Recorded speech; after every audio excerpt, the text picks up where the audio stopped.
हर हर महादेव, हर हर महादेव। जय हो महादेव तुंगनाथ महाराज की। आइए मैं अपने साथ आपको भी तुंगनाथ महादेव के ट्रैक के दर्शन कराता हूँ। मेरा नाम धर्मेंद्र सिंह गहलोत। मैं दिल्ली से हूँ और मेरे साथ परिवार है, बच्चे हैं, जो हम देवरिया ताल और तुंगनाथ महादेव के ट्रैक के लिए आए हैं। दिसंबर एंड का एकदम ठंड भरा मौसम है। तुंगनाथ महादेव में अभी का प्रातः 8:30 बजे का जो वेदर टेम्परेचर है, तकरीबन -2 डिग्री का टेम्परेचर है अभी। हमने अपना ट्रैक प्रातः 8:30 बजे यहाँ से आरंभ किया है। इसलिए जल्दी किया है कि मौसम अभी साफ लग रहा है और इतनी ऊंचाई पर इस सत्र में ये रहता है कि मौसम किसी भी पल बदल जाता है। तो मौसम बदलने से पहले हम भली भांति अच्छे से अपना ट्रैक कर लें। इसलिए सुबह में जल्दी ही हम अपने होम स्टे से निकल गए और 8:30 बजे हमने ये ट्रैक आरंभ कर दिया। कुछ छोटा मोटा खाने का सामान साथ ले लिया और हम निकल पड़े महादेव की शरण में। तो ट्रैक के बारे में आपको बता दूं, ट्रैक की जो स्टीपनेस है, जो चढ़ाई है, वो काफ़ी खड़ी चढ़ाई है। शुरुआती कुछ 100 मीटर्स में आपको ऐसा लगता है कि सांस फूल रही है, क्योंकि मौसम भी ठंड का है, पत्तियों पर बर्फ़ गिर गई है और ऊंचाई भी अधिक है, तो थोड़ी सी सांस जल्दी फूलती है। परंतु जैसे ही आप आगे बढ़ते हैं धीरे धीरे और बॉडी वार्म अप हो जाती है, तब आपको ये ठीक लगने लगता है। तो ज़्यादा तेज़ी नहीं दिखानी चाहिए अधिक खड़ी चढ़ाई पर, और धीरे धीरे आगे बढ़ते रहना चाहिए। यही मैं आप सबको कहना चाहूँगा। और हम भी धीरे धीरे आगे बढ़ रहे हैं और इस ट्रैक का आनंद उठा रहे हैं। जैसे ही हम कुछ 100 मीटर ऊपर आए और जो ये ट्रैक के मोड़ हैं, इन पर हमें बर्फ़ जमी हुई मिली। जमी हुई इसलिए कह रहा हूँ कि जो ट्रैक पे बर्फ़ जमी है वो स्नोफॉल तो हुई है, साथ ही जो पानी साइड से बहता है वो जम गया है। वो सॉलिड बर्फ़ हो गई है, चिकनी, जिस पे बहुत फिसलन होती है। जो कच्ची बर्फ़ है उसमें तो फिसलन नहीं होती है, ताज़ा बर्फ़ स्नोफॉल में फिसलन नहीं होती है, उसमें पैर आराम से रखा जाता है, अच्छे से आगे बढ़ पाते हैं। परंतु जमी हुई जो बर्फ़ है उस पर इतनी फिसलन हो रही थी कि हमें अपनी गलती का एहसास हुआ। हमने ट्रैकिंग शूज़ क्यों नहीं पहने और ट्रैकिंग स्टिक जो होती है, जो बर्फ़ में गड़ जाती है, वो क्यों नहीं ली। परंतु क्योंकि हम आगे बढ़ गए थे, वापस लौटना तो समय भी लगता और दोबारा से चढ़ाई करनी पड़ती, इसलिए हमने ये निर्णय लिया कि हम इन्हीं शूज़ के साथ, नॉर्मल स्पोर्ट्स शूज़ के साथ ही आगे बढ़ेंगे और ध्यान से बढ़ेंगे। तो उसके बाद हमने थोड़ा सा एडवेंचर किया, कच्ची बर्फ़ से साइड से शॉर्टकट मारे और ये जो जमी हुई बर्फ़ थी इससे हम पार कर पाए। शुरुआत में एक बार भले ही लगा था कि कैसे हो पाएगा, लेकिन जैसे जैसे हम आगे बढ़े तो हमें ये एडवेंचर लगने लगा, मस्ती फन लगने लगा और हमने बर्फ़ का आनंद लिया। अब जैसे जैसे हम आगे बढ़ रहे हैं, अभी जैसे यहाँ पर ये मोड़ आया, यहाँ पर शॉर्टकट का रास्ता नहीं था ज़्यादा, तो हमें इसी में से आना पड़ा और मैं निकल आया आगे। लेकिन बच्चे थोड़े से शायद मस्ती के मूड में ज़्यादा थे, तो जहाँ जहाँ उन्हें लग रहा था कि यहाँ फिसलन है, वो वहीं से आने की कोशिश करने लगे और थोड़ा फिसलन होने लगे तो उन्होंने हाथ टिका लिए। परंतु ये भी एक यादगार लम्हे हैं जो इस टूर में हमें याद रहेंगे। ये पल हम बार बार देख कर हंसेंगे। तो ऐसी खासी कोई दिक्कत आई नहीं और हम यहाँ से भी पार होकर आगे बढ़ गए। चोपटा से तुंगनाथ महादेव की जो ट्रैक है लगभग 4 किलोमीटर का है। कड़ी चढ़ाई है, थकान होती है, सांस फूलती है, ऑक्सीजन की थोड़ी सी कमी रहती है क्योंकि ऊंचाई लगभग 12,000 फीट का ट्रैक हो जाएगा ये। इसके 50 चंद्रशिला टॉप का भी ट्रैक यहीं से जाता है और तुंगनाथ महादेव के मंदिर के पास से वो अतिरिक्त 1.5 किलोमीटर की चढ़ाई है 4 किलोमीटर के बाद। तो अभी हम तुंगनाथ ही जा रहे हैं। आगे का वहाँ पर कैसे इसको रास्ता कैसा होगा, कितनी बर्फ कमी होगी, वो वहीं पर जाकर निर्णय लिया जाएगा कि आगे जाए या ना जाए। लेकिन अभी बिल्कुल बर्फ़ का मज़ा लेते हुए, आसपास के नज़ारे देखते हुए, क्योंकि मौसम एकदम साफ़ है, दूर दूर की जो बर्फ़ की चोटियाँ हैं साफ नज़र आ रही हैं। इससे पहले भी एक बार मैं बरसात के मौसम में यहाँ आया था, तब इतने बादल थे कि कुछ भी दिखाई नहीं दे रहा था, लेकिन वो नज़ारा बेहद ही सुंदर था।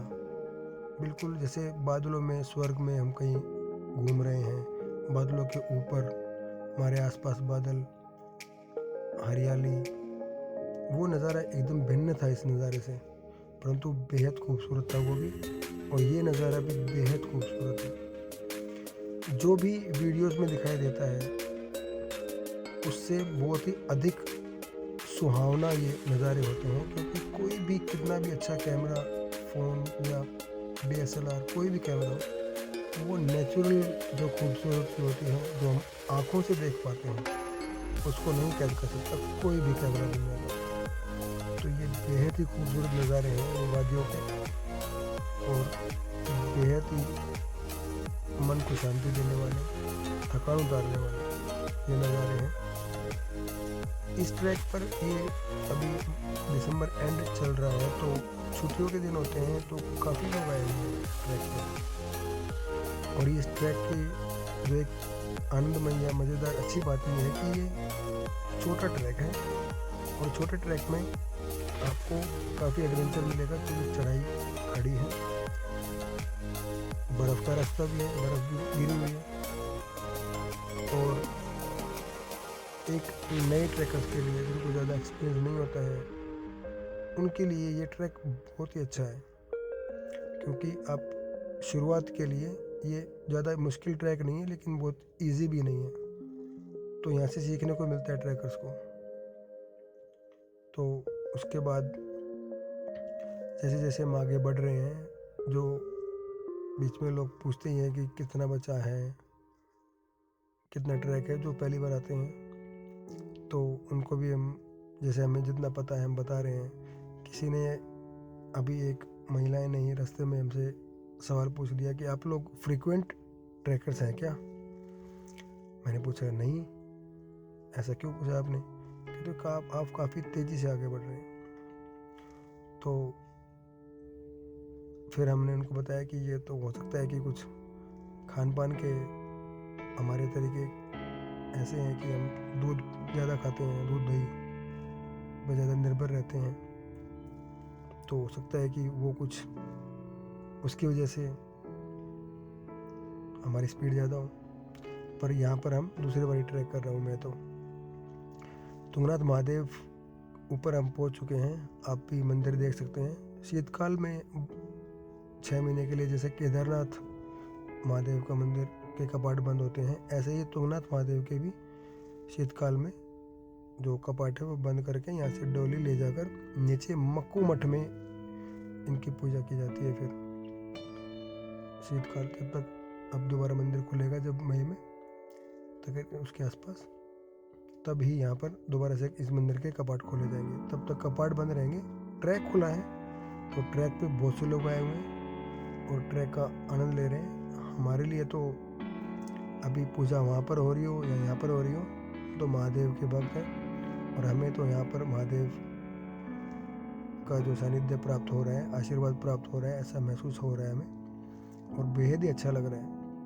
मंदिर के चारों तरफ बर्फ़ गिरी हुई है, आप भी देख पा रहे होंगे, और मौसम काफ़ी ठंडा है। इतने ऊपर आ गए हैं तो हवा भी चल रही है ठंडी एकदम। ट्रैक करके शरीर ज़रूर गर्म हो गया है, परंतु जैकेट हम खोल नहीं सकते, क्योंकि अगर जैकेट खोलेंगे तो ठंडी हवाएं हमको फिर वो परेशान कर सकती हैं। तो जोश में तो हम आए नहीं हैं, अपना दिमाग खोल के रखे हुए हैं कि भले ही शरीर अंदर से गर्म हो रहा है पर हम अपने शरीर को ढक के रखेंगे ताकि बीमार ना पड़ जाए। और यहाँ से जो चौखंबा और अन्य कुछ चोटियाँ हैं जो साफ दिखाई दे रही हैं, क्योंकि धूप निकली हुई है, चटक मौसम है, साफ मौसम है, दूर दूर तक साफ नज़ारे दिखाई दे रहे हैं और बेहद ही मज़ेदार, सुकून, शांति प्रदान करने वाले ये नज़ारे। ये आप नीचे का ट्रैक देख पा रहे हैं महादेव मंदिर के परिसर से खड़े होकर, और ऊपर तो काफ़ी बर्फ़ गिरी हुई है क्योंकि रात में यहाँ टेम्परेचर -10-11 डिग्री तक जाता है। अभी भी काफ़ी ठंडा है, -1-2 का टेम्परेचर अभी भी है। जैसे जैसे दिन बढ़ेगा टेम्परेचर पॉजिटिव में आएगा या ना भी आए, क्योंकि इतनी सर्द हवाएं चल रही हैं तो वो टेम्परेचर बढ़ने देती नहीं है। ये मंदिर के साइड से रास्ता है चंद्रशिला टॉप का, और यहाँ से तकरीबन 1.5 किलोमीटर का आगे का ट्रैक है जो आपको ऊपर जाने पर 360 डिग्री का व्यू मिलता है। चारों तरफ की चोटियाँ दिखाई देती हैं, चौखंबा, नंदा देवी, सब चोटियाँ दिखाई देती हैं। हमने ऊपर ना जाने का निर्णय किया क्योंकि एक तो मेरे साथ बच्चे हैं, बच्चे वैसे ही चंचल हैं, फिसल रहे हैं, गिर रहे हैं, मज़े कर रहे हैं, ऊपर अधिक बर्फ़ दिखाई दे रही है, इसलिए वहाँ पर ना जाने का निर्णय किया। फिर वहाँ से हम रिटर्न ट्रैक में तकरीबन 2 बजे 1:15 बजे हम नीचे आ गए थे। 4:30 पौने 5 घंटे में लगे।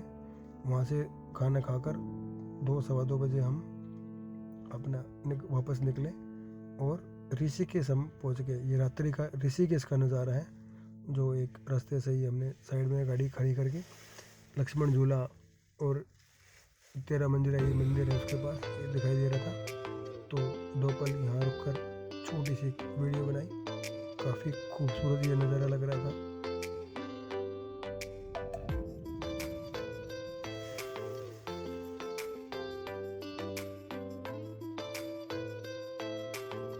अब तकरीबन 7 बजे यहाँ पहुँच गए ऋषिकेश। अब आगे का सफ़र यहीं से तय करके आज रात्रि हम वापस घर पहुँच गए। 3 दिन के हमारे इस टूर में तकरीबन 15,500 रुपये 5 लोगों का हमारा खर्च हुआ। मतलब उसमें जो ब्रेकअप है, स्टे के लिए हमने स्टे और उसमें dinner plus breakfast home stay में इंक्लूड था, तो उसका 7,000 रुपये 2 दिन का, 5,000 रुपये गाड़ी का फ्यूल प्लस टोल, और 3,500 रुपये अन्य खर्चा, चाय पानी या इधर उधर हम जब कुछ बाहर निकलते तो खाते पीते थे। खर्च कम रहने का कारण एक ये भी था कि हमने अधिक जो समय बिताया वो ट्रैकिंग में बिताया, और एक ये कारण था कि हमने हमारी जो गाड़ी थी काफ़ी इकोनॉमिकल एवरेज उसने निकाली, डीजल में 21 की एवरेज निकाली हमने। ब्रेजा हमारे पास थी, मारुति ब्रेजा, और अन्य क्योंकि सब बड़े ही थे तो हमारा अधिक से अधिक टाइम इधर उधर घूमने में भी था। फिर ये एक डेस्टिनेशन ऐसा है कि यहाँ पर ज़्यादा बड़े बड़े रेस्टोरेंट या इस टाइप के नहीं हैं कि जो व्यर्थ का खर्च होता है वो